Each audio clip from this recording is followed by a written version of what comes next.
It looks great. Fantastic. Well, hello, everybody. Happy Friday afternoon.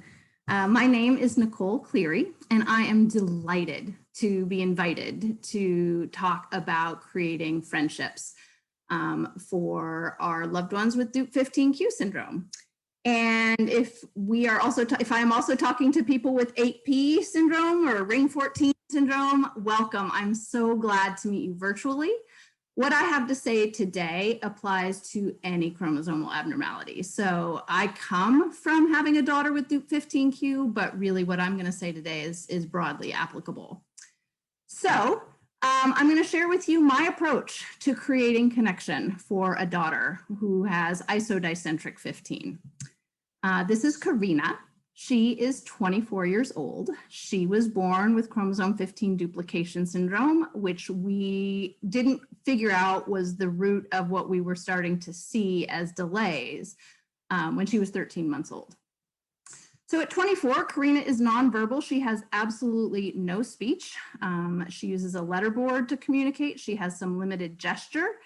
And she has Karina's idiosyncratic sign language, which people who know and love her know pretty well. She's autistic. She has all the deficits of autism.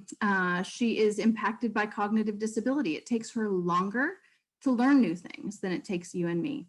And she experiences seizures. She had one just this morning.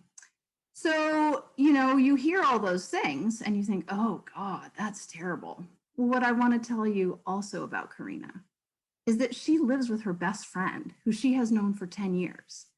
And she enjoys frequent get-togethers with a group of friends who know and love and accept her.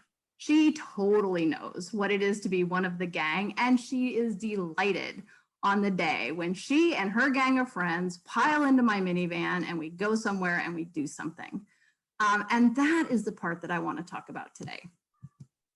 So we started working on friendships as a serious focus when Karina was a freshman in high school. It was motivated in large part by the loneliness that I was seeing in the people who lived in the group homes where I worked. I spent a few years here in Portland coordinating services across group homes for adults with developmental disabilities. And they did not have connection. And I could see what the impact of lack of connection was having on them, the dullness of their faces, the lack of a spark or joy. And I saw that and I was like, oh, this is not what I want for Karina. What I'm going to tell you about focusing on friendships in my experience is that it requires patience and persistence and creativity and lots of energy. And I want to pause right here and say raising a kid with a disabling condition does not leave you with a tremendous amount of patience, persistence, creativity, or energy. It's a lot just to get through the day, just to get through that latest accident or that next meal or that next meltdown. And I know that life and I lived that life.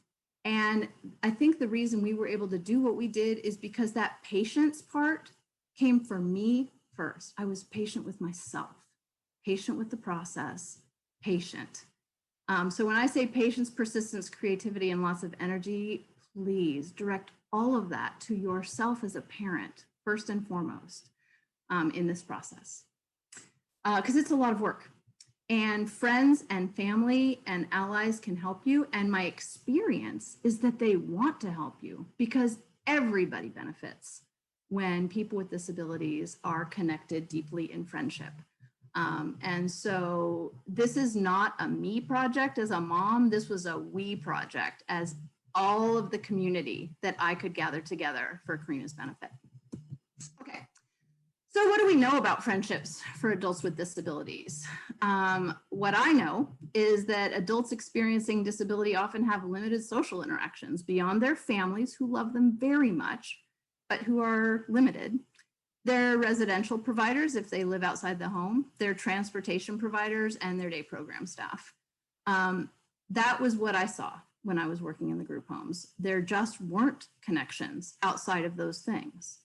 And what we know is that paid staff come in and out of supported adults' lives. In some places, it's like a rotating door. And if my Google Slides are working well, you are seeing that. When our loved ones live in a group home, their social needs may be secondary to meeting the basic needs of multiple clients in the residential setting. And in my case, in the 8 group homes where I was working, it absolutely was secondary. Those of you who are raising children, raising more than one child, know it's hard to meet everybody's needs. And when you put adults with disabilities in a congregate care setting, whether it's a 2-person group home or a 5-person group home or something bigger than that, just getting everyone dentist appointments and doctor appointments and therapy appointments is kind of all you feel like you can do sometimes. So I say this not to scare people, but to be realistic about what can be provided by a setting and what roles we have to play as the families to make sure that our loved ones have friendships. And I just want to underscore that everyone, regardless of disability, thrives when we get to spend time with friends and look at ourselves. Like I absolutely thrive when I get to go walking with my friends and when I get to talk to my friends on the phone. And when I get to go do things, go to a restaurant or whatever with my friends, that makes me happy. It makes me feel light. It makes me feel connected. And if you have any question on this point, I encourage you to just do research on loneliness in adults with disability or friendships in adults with disability. You will see that the research shows that people with disability, when they are supported well with friendships and social connectedness, they are happier, they are healthier, and they thrive, just like you and just like me. Okay, so what did we do? And what do you do? If you have this recognition, oh my God, this is really important, and it feels like it's a lot, what do? Well, what we did is we made friendship a goal. I was just like, okay, this has to be center stage. And one of the things I know about adults or parents of children with disabilities is that we are really good at focusing on goals. We've been focusing on goals since the day that we learned that our kid had a condition that made them different than everybody else. Pretty much from that day on, you started with physical therapists and occupational therapists and teachers and specialists, and you had goals, you had treatment plans and goals. So parents of kids with disabilities are extraordinary at setting goals and reaching goals. And I encourage everyone to recognize that in yourself. That's a strength that you have. And to the degree that we have time and energy and resources, friendships are a really important goal to add to the list of goals that you already have for your child. I want to note that special education staff are also quite skilled at focusing on goals, but my experience was that building friendship was not a familiar goal for them. They didn't have a bunch of models, and they didn't have a bunch of curriculum, and they didn't have a bunch of lived experience. And so really, it was sort of me and my insistence that we were going to dedicate and focus Karina's high school experience on building friendships, which I think was really instrumental in the outcomes that we got. And what I mean to say by that is that we have to invite everyone in our children's lives, their teachers, their paraeducators, their therapists, any educational or special provider they have, to join the team. We are the cheerleaders. We, the parents, are the ones who inspire the team to see that being in relationship and having friends, this picture of Karina with her friends at a restaurant in high school, is such a far cry from her middle school experience of being excluded from the school cafeteria and kept in the classroom because they didn't have staffing to support her in the cafeteria. Like, her middle school experience to her high school experience was night and day. And part of that is because I said, this is the goal. Karina will have friends. Karina will go out to, I don't even remember what this restaurant is. It might even be Chuck E. Cheese. I think it is Chuck E. Cheese, actually, when I look at it. It's us who sets the goal and who pulls the team together and inspires the team and cheerleads the team. It is not, in fact, us, though, who does every single step of the way. So We centered building friendships as Karina's educational goal in high school. And we were lucky because Karina's teacher in high school already had a strong commitment to inclusion. What she thought inclusion meant was taking the disabled students in her classroom and including them with the general education peers in the high school. But what it meant for me with Karina was taking my daughter who didn't have the ability to speak and didn't always have the ability to self-regulate and didn't have the ability to make friends and include her in that classroom community as the inclusive community. So kids with Dup15q are on a spectrum. Many of them are out in general education environments. And so what inclusion means for them is different than what inclusion meant for Karina. But we were lucky in that Karina's teacher already had that predisposition towards inclusion, and I was able to harness that and help her come and see the vision that I had. So the students in Karina's freshman year class were really different than what she'd had in elementary and middle school. In elementary and middle school, she was put in classrooms for autistic children. Communication behavior classrooms is what they call them in Portland Public Schools. And those classrooms did serve some needs for her. They taught her how to learn some things. But the problem was every single kid in that class had the same communication and social deficits that she did. And there's no way to make any progress when everyone is in a deficit position. So Karina had to be integrated with some pro-social, very verbal, kind of bossy kids. And luckily she was in her freshman year class. And so I looked at the situation in the classroom. I noted that I had an ally in the teacher, and I also noted that that teacher and the therapists that were supporting that classroom had so much work to do. They had more work to do than they had hours in the day. And so I really sort of got right in there, as I do as a mama bear that we all are. And I suggested IEP goals to them. So I was super clear that the IEP should be centered on promoting Karina's interactions with a wide variety of peers. It wasn't a goal unto itself, it was the foundation of the IEP, and I'm going to talk about that. So when I say that I was centering friendship as a goal in the IEP, it meant that all of the goals that she had were structured with friendship at their core. So Karina had functional reading goals, as probably many of your kids do. And rather than make it about, you know, Karina will get a bunch of new words or Karina will point to words, I was like, nope, that's not the goal. The goal is about Karina will sit next to a peer and she will independently point to things that she wants other kids to read to her. And that was a really appropriate goal for her, because she was already using the adults in her life in this manner. What we needed to do was transition her from seeing adults as voice boxes for Dr. Seuss's ABCs to seeing her peers as other possible voice boxes for Dr. Seuss's ABCs. So Karina had to learn something here. Karina had to reach, because she was pretty comfortable in knowing, like, okay, here's the nice teacher and here's the nice paraeducator, and they'll sit with me and they'll read Dr. Seuss's ABC over and over and over again, to exploring like, oh, look, there are all these other human beings in this room and they too could read Dr. Seuss's ABC. And she already had the skill of pointing to the words. So I just took what she already had and I shifted the focus. I centered the friendship piece. Same with functional communication. Karina uses a letterboard and she does have some sign. And we wanted to make sure that her functional communication was no longer solely focused on adults as a communication partner, but was instead focusing on her peers. So we created on the back of her letterboard an invitational sentence that just said, please read with me, that had a picture of Karina laughing and smiling. And the adults were prompted to have her walk to peers in the classroom and point to the sentence. The peers, most of the peers could read the sentence, please read with me. And that smiley picture of Karina was a lovely invitation. And so that's where we started.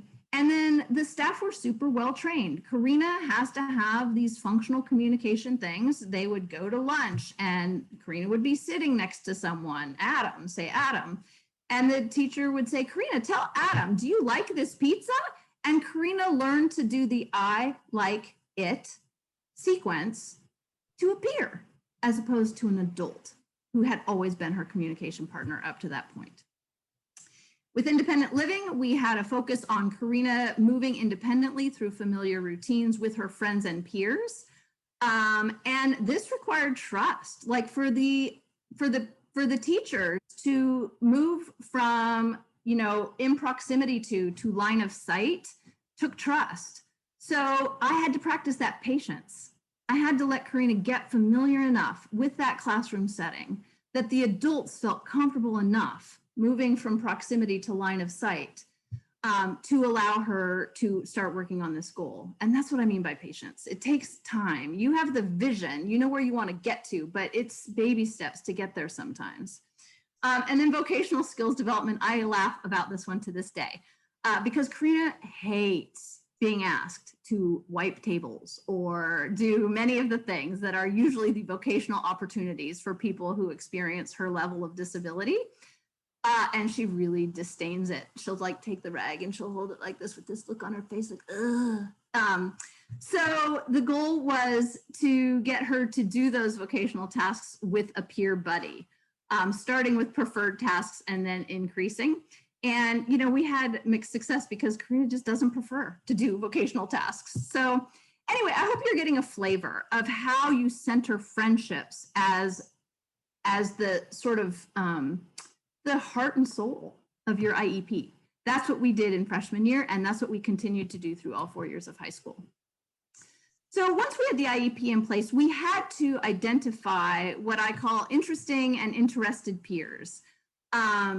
We needed that school team, because I wasn't in that classroom. I needed the team to help figure out which peers does Karina seem somewhat interested in and which peers are pro-social and find it fun to engage with people.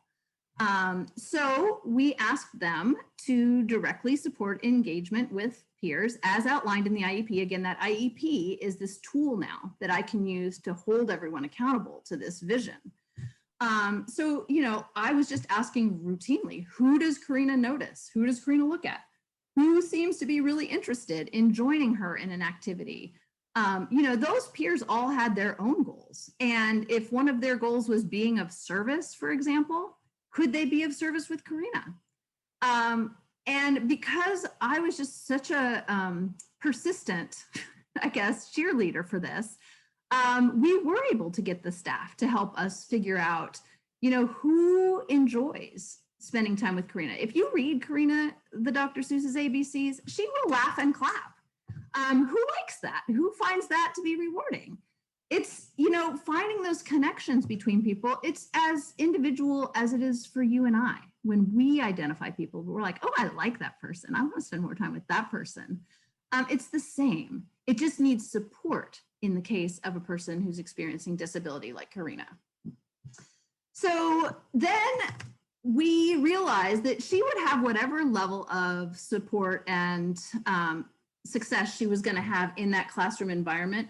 But like with everything in life, the classroom was never going to be enough to realize the dreams that I had. And so we had to move this outside of the classroom, and I had to put skin in the game beyond the skin that I already had. And so we were lucky in that her high school had an early release every Wednesday. And I don't know if your kids' schools have this, but boy, was it helpful for us.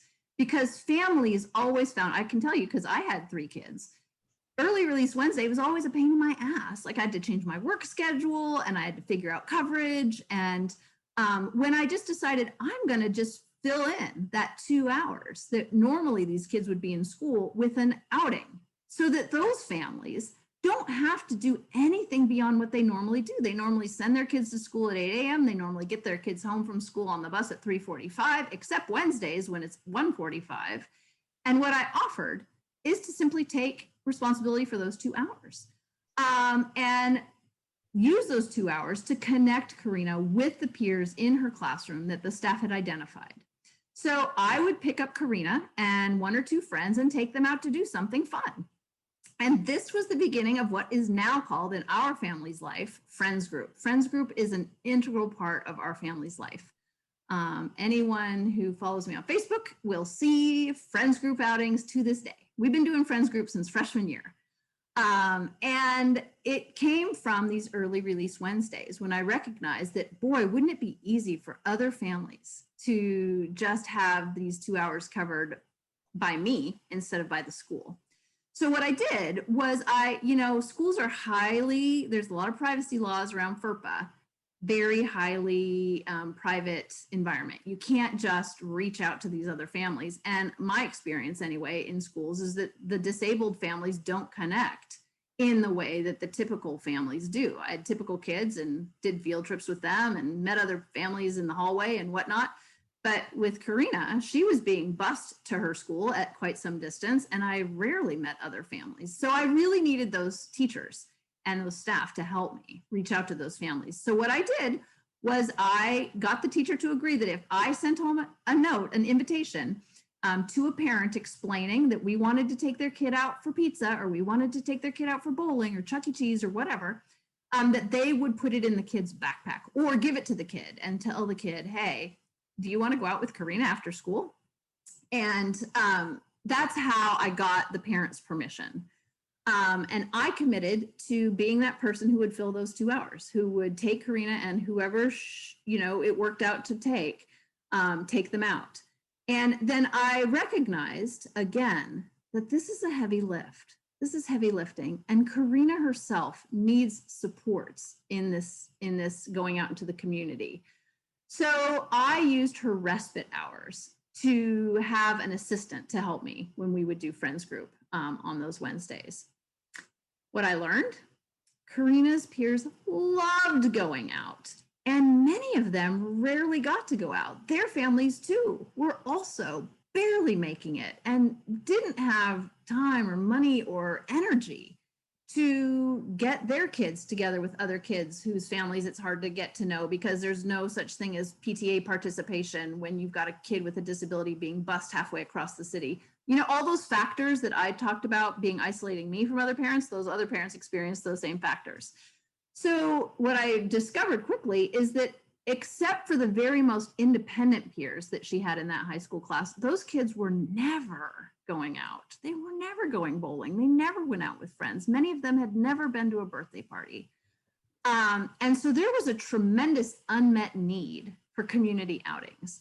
And I was luckily in a position where we had a minivan and I had a part-time work schedule and the support of my husband and the support of an assistant to make it possible. And I want to acknowledge right now that I have benefited from all these things in making this possible. And not everybody has that. And I don't think it's necessary. It's just my story. I think everybody can start where they are and do what they can. But that's where we started. And that's what I learned, is there's huge unmet need for community outings. So my role was to be the organizer and to be the driver. And I quickly learned it was also to be the cheerleader. Everybody wants to be seen and appreciated and enjoyed and feel welcomed and feel like they're important. I feel that way when I go out with my friends, and especially when I'm going out with a new group of friends, like when people receive me like, oh, Nicole, we're so glad you joined us today. Gosh, that feels really good. And I wanted to offer that to Karina's friends. And I couldn't offer that if I was so focused on meeting Karina's needs. So my job was to be the cheerleader for the group, to be so excited when each peer joined us and to learn some things about them and to reflect my excitement that they were joining us today. And Karina's assistant was really focused on supporting her needs.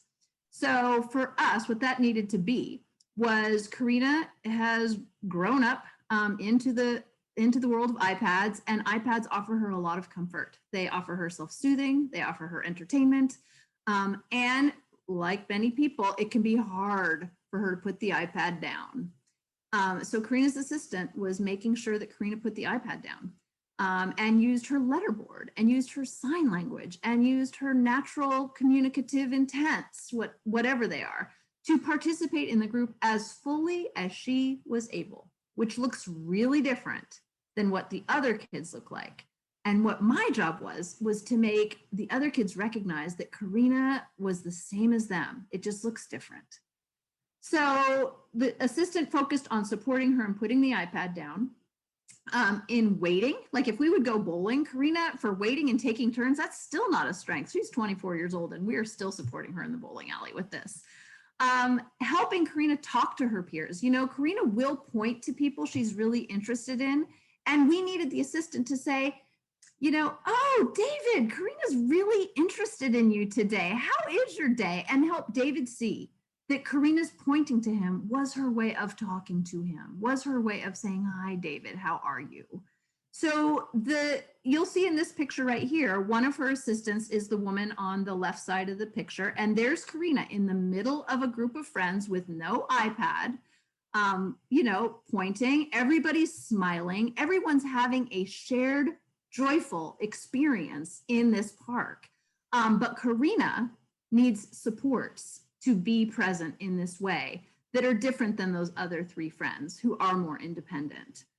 So we recognized that Karina was always going to need her own assistant to be able to express her preferences and participate as fully as she was able. And sometimes when we see her getting overwhelmed in friends group, we just let her have her iPad and let her be with the friends with the iPad. Like I needed a good assistant to always be able to follow her cues because my focus really needed to be on gelling with the group. Okay, so the reality is, as you can probably hear from my voice, friends group is really habit forming. We have been supporting these friends for 10 years. We supported them from high school on the left side of your screen through COVID in the middle to on the other side of COVID. Oh my God, we are so excited to be back in person because I will tell you that Karina did not thrive in Zoom friendship land. But it's been a joy. It has been an authentic joy for me. I will tell you that there are things in my life that I feel pretty proud of. I can kind of count them on two hands, and Friends Group is absolutely one of them. I know that this work that I've put in has made such a difference for her and for all her friends and for all the people who have supported it and for all the people who witness it. It's really been deeply satisfying for me personally to do it. I love these guys. I look forward to going and having tater tots and burgers with them once a month. That is a fun day for me. It's exhausting, but it's fun and I love it. And so I'm going to share with you just quickly, again, just sort of reiterate the model that I used and then hopefully take any questions that you might have. So for any family who wants to focus their energy on building friendship for your child with a chromosomal abnormality, here's what we did. First, we set a goal, then we engaged a team, we inventoried interests, we identified potential friends, we tried fun things, we made friends outings a regular routine, we enjoyed ourselves and shared our successes, and we kept ourselves inspired. And I will give you just a bit more on each of those. So setting a goal, this is the most important part. I was inspired by what I saw in the group homes where I worked. I am hoping that this presentation might be a seed of inspiration for you. Whatever it is, when you get that inspiration, it is so important that you use that inspiration to set a goal.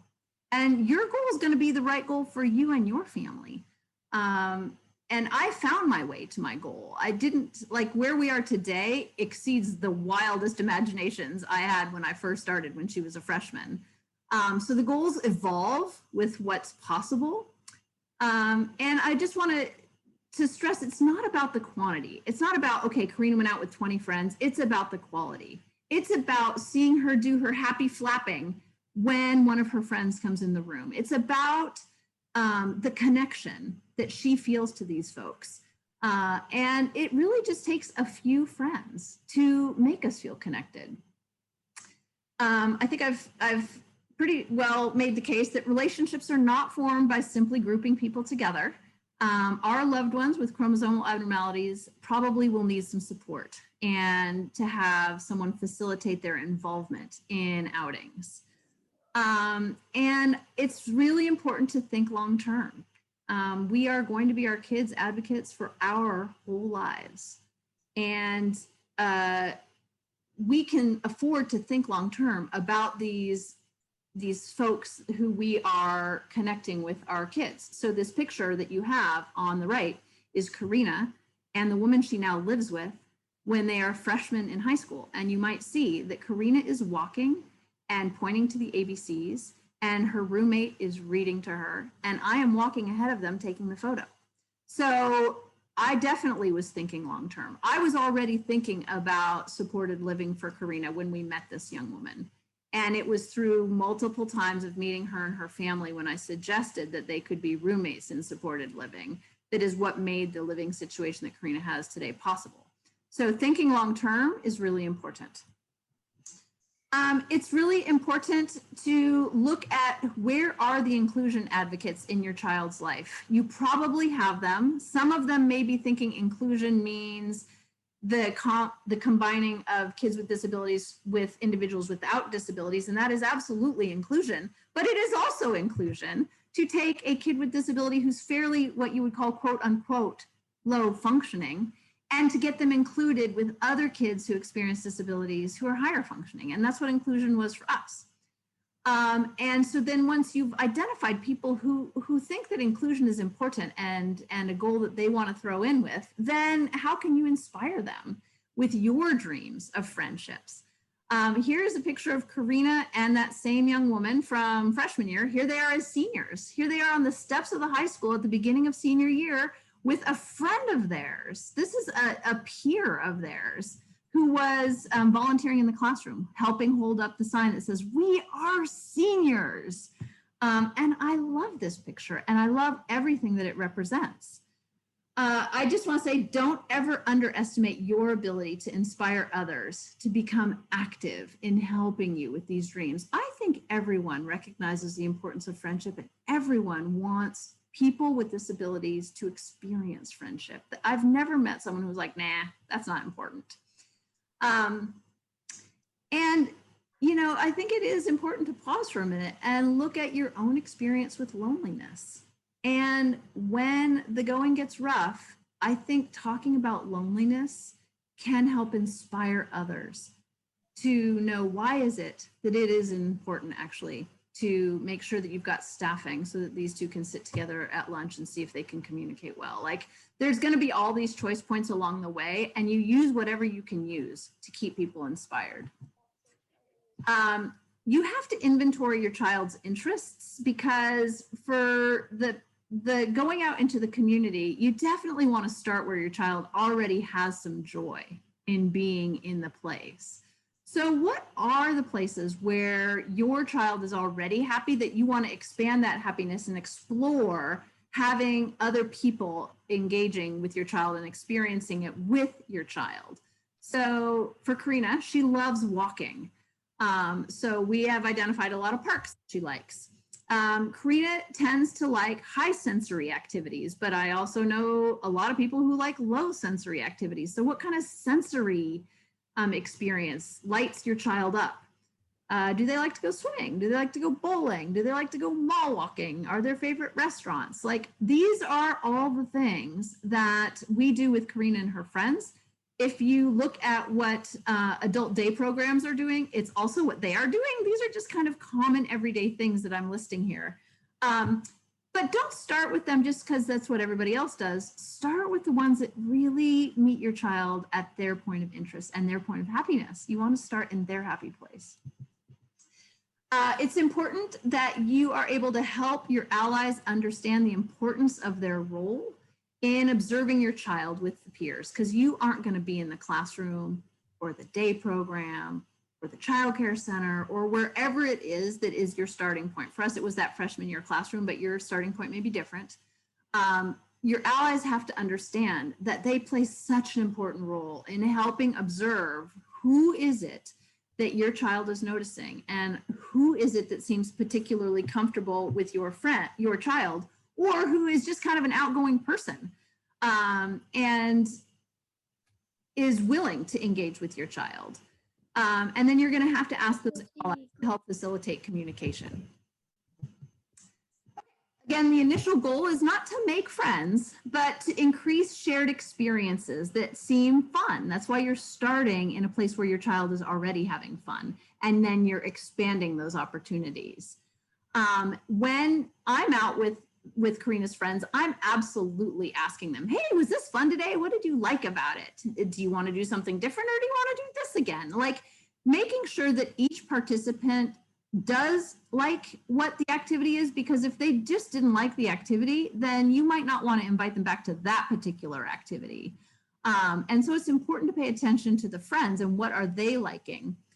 And just like for us, it takes multiple shared experiences to decide if we want to be friends with someone. That's certainly true for me. And it's true for our kids too. And so what we want to do is have these fun outings that we know high likelihood our kids are going to enjoy it, and then see, hey, do you like it too with the peers? Then once you have some peers that have had a few shared experiences that were fun, then making it a regular routine is, in my experience, what really cements these friendships. Regular opportunities help the groups coalesce. I really practice flexibility about what the activity is. I try not to get too mired down into like, we have to go bowling or we have to go park walking. But I keep myself centered on, are we connecting and is this fun? And if it's not, what can I shift to bring it more into a fun, easy, relaxed, joyful place? I am always trying to bring other adults or support staff so that Karina has the support she needs. I have certainly supported friends groups sometimes myself. It's really exhausting, and it's frankly not going to be sustainable for me to always do it by myself. I can sometimes do it by myself, but it's not sustainable for me to do it always by myself. And so knowing that I need support staff, I am super careful to make sure I'm picking support staff who themselves are friendly and outgoing. I don't need another warm human who's distracted on their phone. What I need is someone who's going to talk to the friends just like I'm talking to the friends, who's going to kind of keep the energy and the excitement and the joy high. And I've been lucky to find that. Most of Karina's support staff are people who've come into contact with her in either a professional relationship or through her supported living where she lives. They've been staff there. And they all know the dream because it's how I center my training for my staff too. And then I think it's really important to take and share pictures with friends, because when we see ourselves as part of a group, that's when we get the benefit of feeling that joy of being part of a group. But sometimes, like for me, if I go somewhere with a group of people and then I see a picture of myself with that group of people having fun on Facebook, I'm like, oh yeah, I really like that. It's reinforcing. And taking and sharing of pictures is really reinforcing. And again, my experience is that Karina's friends don't have a million people taking fun pictures of them smiling and laughing and doing things. I look at their Facebook pages sometimes, and they are adults who have Facebook pages, and I am often the pictures that I'm sharing are some of the very few pictures that ever get posted there. So I am just aware that taking and sharing of pictures is really instrumental for people's feelings of connectedness. It's important to share your successes. I hope that you're hearing my authentic enjoyment for being part of Friends Group, being the Friends Group coach, if you will. And your authentic enjoyment is attractive to people. So I think I've also sort of communicated that you have to find ways to make it sustainable. It has to feed you as well as feeding your child. So I do reflect on the fun aspects of every trip we go on and embrace what I'm grateful for. I'm a person who, as part of my life and part of my wellness practices, I do have a gratitude practice. And these friends are often part of my gratitude because I'm so grateful that Karina has this great group. I mean, just look at her. She's the second one in. You've probably come to see her in all these pictures to know which one is. She's the second one on the left. She's fully embraced and happy and grateful and engaged. Oh my God, I'm so happy. And it fills me. I do feel like it feeds me to be her friends group coach. And I think that's really important for any choices you make around friendships, like make sure it's feeding you too. Sharing your successes is an inspiration for other parents who are working on developing friendships. I hope that this has been inspiring for some of you.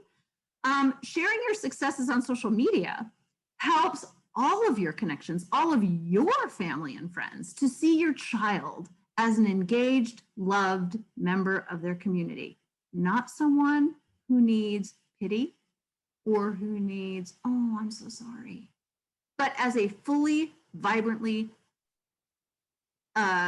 fully participatory member of her own story, of her own community. And that's what I want my friends to know. I want my friends to know that Karina is a fully functioning human. She's just a fully functioning human that's quite different than you and me. And the fact of the matter is that we are ambassadors for our children with disabilities. And so to the degree that you can share your successes, you are sharing what is possible for our kids with the wider world. And that's so important in the disability rights movement for us all to be sharing successes and sharing this great photo of these people who love and are loved by each other. And everyone is joyful. And some of us in this picture have a disability and some of us in this picture don't. So yeah, we are ambassadors. And then lastly, I think I've mostly covered this, just recognizing that you're making a lifelong difference, not only for your child, but also for the friends that they're interacting with. Making sure that you remember that when your loved one is interconnected and embedded with a group of friends, it's going to have a powerful impact on their health and well-being, as it will on yours. It certainly has on mine. And my last note that I want to say is just making sure that we are all asking for help in this process. Who do you know who believes in the power of friendship and would be willing to support a few hours of fun connection? Is there someone at your church? Is there someone in your 12-step meeting? Is there someone in your neighborhood association? Like, where are the people in your life who will join you in this work? Because it's joyful work to do. So ask for help. All right. Our hope is that the approach that we've described here is going to be relevant for all of you, whatever your situation is with your child, however old your child is. I think this approach works whether your child is 56 or 6.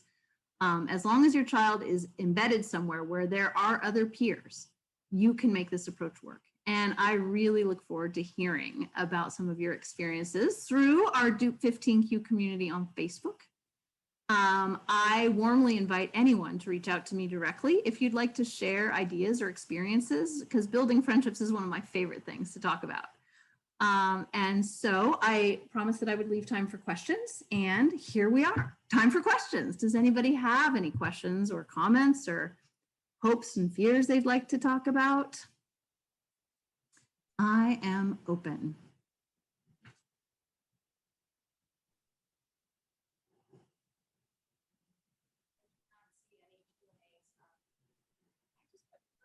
And I think I'm going to stop the share. I'll give 1 minute for people to take my my email address if they want, but it's hard for me, I think, to There's a mic right here, so you can ask, so she can hear you. I apologize. We do have a couple questions. Oh, don't apologize. I see one in the chat. So let's take the live ones and then I'll take the chat ones. Hey, Nicole, this is Erin Dwyer. I came and interviewed you a few years ago, and you told me everything that you told me today, and I've been trying to implement it, but I'm just terrible at it. So thank you for being here, and it's awesome, actually, working on friendships with my daughter at Tigard High School, actually. Hey. I have a question for you, and that is, can I come on one of your outings? Of course. You and your daughter can come on an outing. I would love it. So next time, like, I don't know how to get you my information or if you still have my information, but I would love to be one of your supportive adults just to see what goes on and to see if I can even handle it. Sure. Yeah. So my email, can you see the chat? Like I am terrible at hybrid. I can do all Zoom and I can do all in person, but I'm super novice at this hybrid business. My email It's probably in the slides. If you have, I think they were going to put the slides in the whatever they called it, the online or the app. So anyway, it's nicleary503@gmail.com. The easiest way to reconnect, because I don't know if I have your stuff in my phone or not, is just to shoot me an email and I'll shoot one back to you. So it's nicleary, last name 503, our shared area code @gmail.com.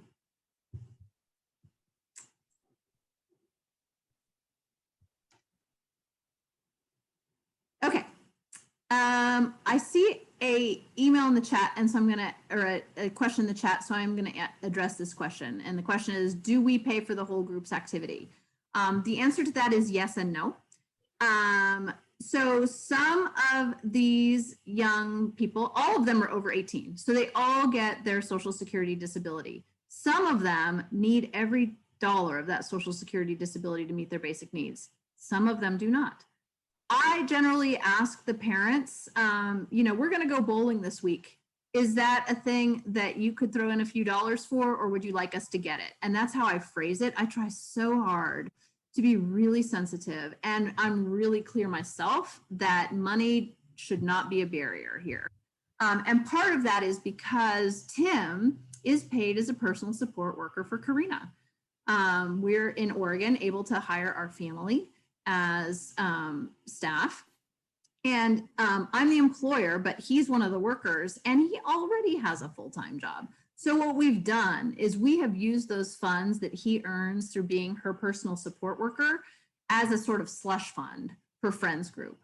So it doesn't feel like it's exactly coming out of our pocket, but I pay for a lot. Some of these friends are really low income, and I never ask them to pay for anything. Other friends insist on paying for everything. And I just try to meet the friends where they are and remember who's in which situation so that I don't offend anyone either direction. But for us, we have privilege, and we have the privilege of having Tim be a PSW and having the support fund that we have through the Medicaid reimbursement of his supports to her. So, are there any other in-person questions? I can't really tell. I see you guys in the room, but I can't tell if you guys have questions. No, Nicole, none at this time. Okay, then I will answer Elaine's question. Thank you so much for sharing your story. Friends Group is awesome. How could you see this work with a 5-year-old in TK? Any tips for much younger kids? Okay. Yes, I could see it working depending on your child's state of readiness. What I'm going to be really honest about is that Karina's autism was quite a barrier to her being able to interact with anyone other than a very skilled adult, either a very skilled or loving adult, because her deficits in communication were profound. I don't know anything about your child, but I think it's important to reflect on some of the readiness things for having friends and reaching out to friends, which is, you know, can your child draw another person's attention? Can your child quiet enough to observe other people? Are there activities that your child loves that, you know, you do as a family and would be easy to expand to another family or another kid tagging along with your family?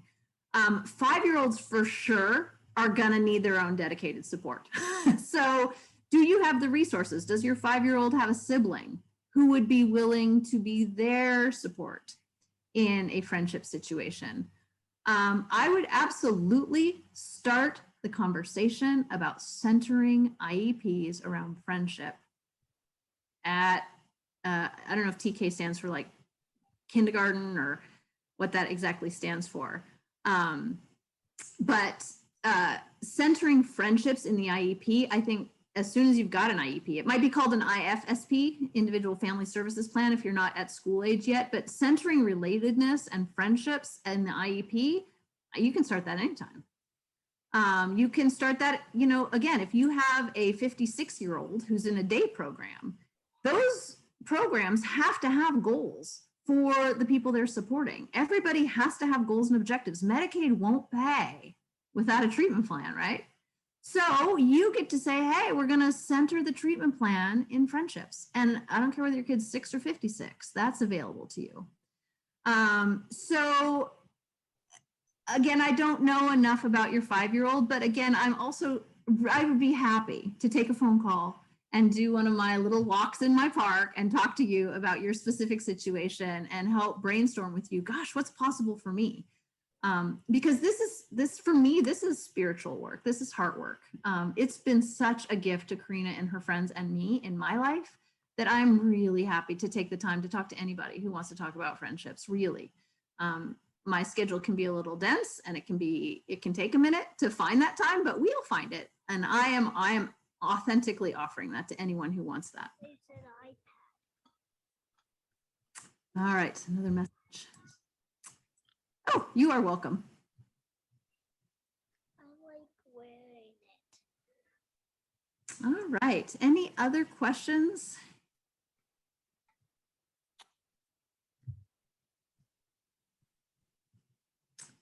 Todd, did this whole thing get recorded or were there glitches? I know sometimes my internet glitches and I did see a few little circles. Did the whole thing go through without glitching?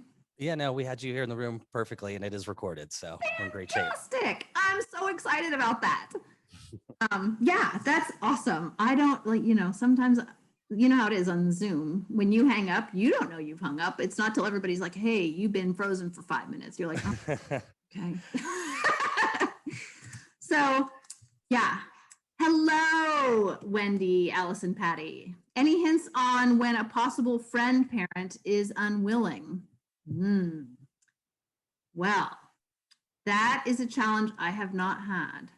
I have had friend parents be defended and realize in talking with them that the situation is one about finances. So I've had friend parents say no, no, no. And realize over time that the issue was the money piece. And so what I've done in that situation, one of Karina's friends had a dad who was pretty defended for quite a while. And I was persistent. So remember, patience, persistence. I was persistent. I kept reaching out. And I would say, I would absolutely accept the no, but I would accept the no for this outing. So, we'd invite his son to go bowling. No. Okay, we'll call you again next time. And I'd let some weeks go by. I definitely was not all up in his grill about, you got to go out with Karina. But I knew from watching his son with Karina in the classroom, because I would come on Wednesdays and pick them up and see a little bit that this kid was a great candidate for friends group. I just kept inviting. So I was persistent. And at one point I disclosed, hey, you know what? We do this with a lot of the kids in the class. A lot of the kids are really having fun and it's no cost because we have this account because we get paid by the state. And so we have a fund and we just pay. And I offered that proactively. And I just said, we do it for everybody, which was not true, but whatever. I'm trying to see if, it's like anytime you're meeting resistance in a relationship, you got to get curious about what is this relationship? What is the need under this resistance? And I just was guessing. So I was persistent and I guessed and I gave them the story about how we pay for it. And then he let his son come. And oh my God, once his son came, that was it. Also, at the high school level, fortunately, you can start to form texting relationships with the kids themselves. You don't always have to use the parent as a broker. But I know that's not available until the kids are of a certain age and of a certain level of ability that they have their own communication and their own phone. But yeah, I would say my hints would be try to stay curious about that parent's unwillingness, be persistent, be friendly, and share those pictures of your kids. So one of the things I didn't talk about here that we did is Karina's classroom had every Monday, they would have a check-in. What did you do this weekend? And I started sending in pictures of Karina and her friends from the previous Wednesday for the Monday check-in because the teacher was very skilled at including nonverbal children as much as the verbal students. So when it was Karina's turn for what did you do this weekend, You know, she had an overhead projector, and I would just send in a piece of paper where I had printed 2 or 3 pictures of Friends Group the previous week. And I would write, you know, 2 sentences. We went bowling, I had fun. And sometimes she could get Karina to point to the words, and sometimes Karina wanted nothing to do with it. But the picture went on the overhead anyway, and every kid in that class saw that, oh, some of my friends got to go bowling on Wednesday. And so that worked on the kid and kept the kid interested. And then my persistence with the parent and my curiosity about what is this resistance? Because I didn't know what it was. And I just kept guessing. And one day I guessed right. And then that kid got to join us. And that kid's still with us today. Not every time. That kid says no a lot, actually. And the reason that kid is saying no a lot is because he has a family who takes him camping and takes him to their house and does a lot of stuff with him. And that's awesome. He has extended family. Not every kid has that. But he says no to me. I want to say maybe 30% of the time I invite him. I don't take it personal. I'm just like, okay, that's no this time. Will I invite you again? Because you're a good fit. Because David is a good fit with our group. And I like David. So yeah, those are my hints.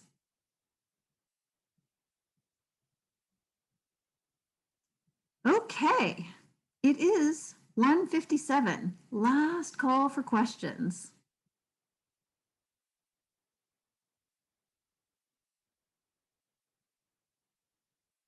Nicole, thank you so much.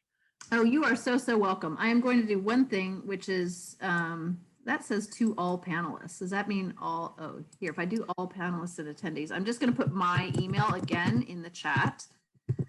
And it's really truly a warm invitation to reach out to me. I can't promise that I can talk to you tomorrow, but we will make time and we will do it. So feel free. And I'm so grateful to you, Todd, for recording this so that the Alliance can offer this session on the website, and it's available. And, you know, my permission's absolutely to share it with any of the 8P families or Ring 14 families, anyone who finds it useful.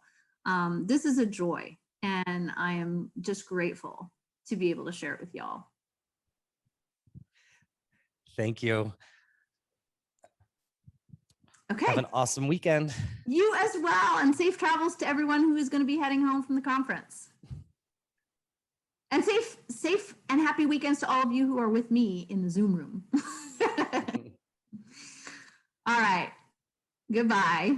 Bye.